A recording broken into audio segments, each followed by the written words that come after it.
సంఘాన్ని కాపాడటానికి, సంఘాన్ని భద్రం చేయటానికి, సంఘం కొరకు నిలబడటానికి వీళ్ళందరూ అవసరం.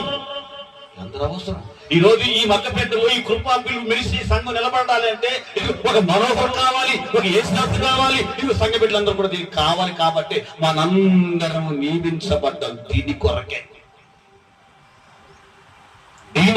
నియమించబడ్డాం. కాబట్టి నామకథము నియమించబడలేదు, మనం దీని కొరకు నియమించబడ్డాం.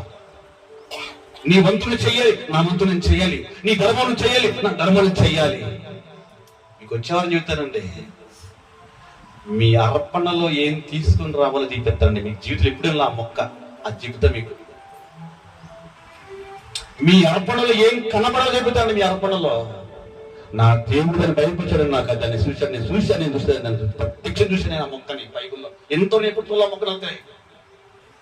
ఈ అర్పణలో ఏముండాలి ఇప్పుడు మనం అడుగుతున్నప్పుడు దేవుడు చెప్తాడు. ఈ అర్పణలో ఏముండాలో ఏం తేవాలో దేవుడు నాకు చూపించాడు.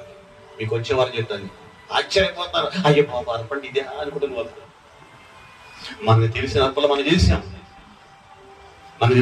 చేసాం, కానీ మనకు తెలియని అర్పణ ఒకటి ఉందంటే అది మీకు వచ్చేవారు నియమిస్తా. కనుక అన్నాడు, వీరందరూ నియమించబడ్డారు దేనికి? సంఘమును కాయుటకు. సంఘానికి ప్రవక్త కావాలి, సంఘానికి ప్రవచించేవాళ్ళు కావాలి, సంఘానికి దర్శనం చెప్పేవాళ్ళు కావాలి, సంఘం ప్రార్థన చేసేవాళ్ళు కావాలి, సంఘం పాటలు పాడేవాళ్ళు కావాలి, సంఘానికి విజ్ఞాపన చేసేవాళ్ళు కావాలి, సంఘం కోసం ప్రయత్నాలు కావాలి, సంఘం కోసం పనిచేసేవాళ్ళు కావాలి, సంఘం కోసం త్యాగం చేసేవాళ్ళు కావాలి. ఇది సంఘ పునాదులండి. ఇవన్నీ కూడా సంఘ పునాదులే.